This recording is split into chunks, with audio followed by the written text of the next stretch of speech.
Hello and welcome back to my channel. Today what we are going to be basically going over is what I think are going to be the biggest tipping point states in the 2020 election. So I'm just going to basically fill up the electoral map as I feel it's generally going to go. There's not going to be any super huge like upsets or surprises here. But yeah. I do think Nebraska's 2nd district is going to be a tilt margin, but we're not really going to get into that as I don't think it's necessarily a very contested race.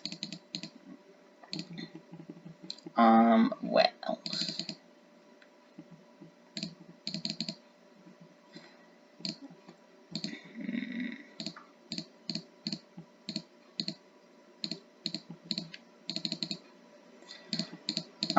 Well, other than that, these are the main priority states that are likely going to go to Joe Biden, no matter what.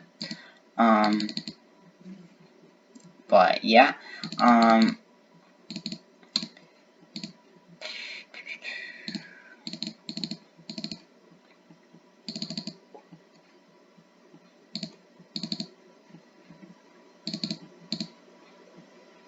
Okay, so basically what you have on your screen right now is what I think generally what would happen if the 2020 election were to occur today. And there are some interesting surprises, but what we are going to be basically going over is the tipping point states. And if these states go towards Joe Biden or Donald Trump, it's going to be basically reflective of how the night is going to go and who's going to become president. So, first, I'm going to name 3 main tipping point states, and the first one is going to be the state of Florida. So, every single election year, Florida is generally contested, as seen in 2000, where it was decided by about 500 votes, to 2004, 2008, 2012, 2016, even with Hillary Clinton losing. I mean, what you really need to understand is the state of Florida is always going to be contested, especially due to many different factors in Florida, including that they have not only a high minority population, with Cubans consisting of most of the Florida population, but also with a lot of their population being elderly people. Recently as well, a huge amount of incarcerated individuals, especially those that are black, have just been released and allowed to vote. So, yeah, they got their suffrage back.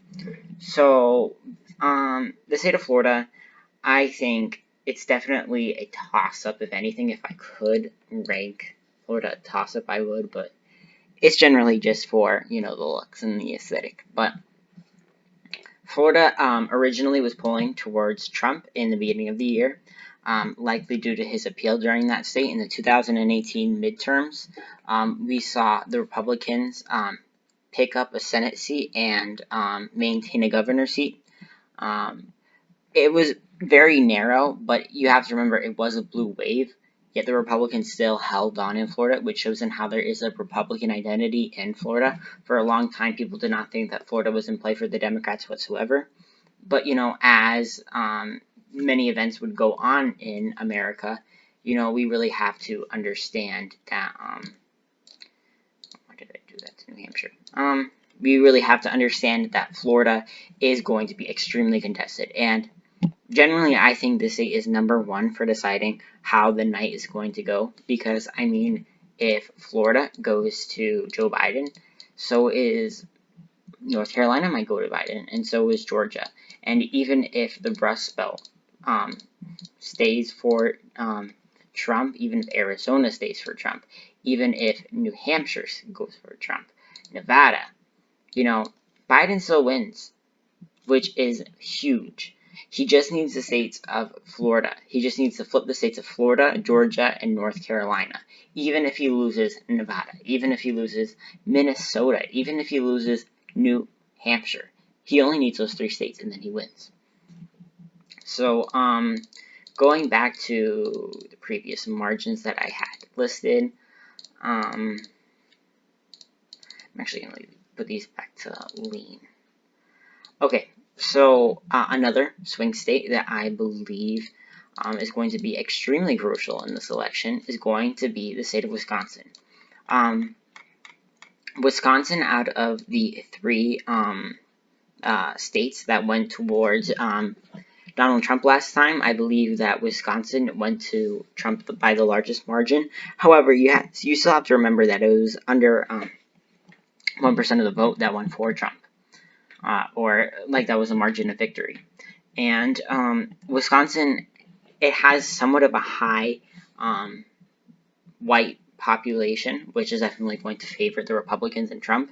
However, what you need to understand is Obama did carry the state back in 2008 and in 2012 by quite significant margins. Just like the state of Michigan, it was basically a safe state for Obama. He didn't really need to worry about it. And even with the drastic swings in the 2018 midterms, it did go towards it did flip for a Democratic governor. It did maintain a Democratic senator and the Democratic. Well, yeah. So basically, Wisconsin, if it were to go for Trump, it would really show that he's solidifying his hold in the Midwest and the Rust Belt, and it could basically win him the election. But if Biden wins it, it shows in how he flipped it back. He won over the white working class, and he's going to win the election himself. So, yeah. My final state that I think is going to be really depictive of this election is the state of Arizona, all of these coming from different parts of the country, but they're all going to be extremely crucial. The state of Arizona did go for Donald Trump back in 2016 by, I believe, 3 percentage points. Arizona this time around is likely going to be for the Democrats, but, if Trump is able to maintain Arizona, he is probably going to have a really great night. Because in 2018, in the midterms, they flipped a Republican-held Senate seat to a Democrat. And right now, in recent polling, especially for their Senate race, the Democrat Mark Kelly is leading incumbent Senator Martha McSally, who actually lost in 2018, by well over 10 points, which is extremely significant considering that Arizona back in 2008 went for John McCain by quite a substantial margin. I mean, Arizona is like a Democrat's pipe dream. And if the Democrats are able to flip Arizona, especially if it's a decent enough margin, Biden's going to win, and Biden's going to win big. So, yeah. These are basically the tipping point states that I believe are going to occur, or the closest states that I think are going to occur in the 2020 election.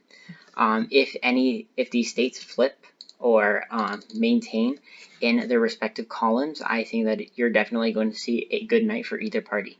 So, yeah, thank you.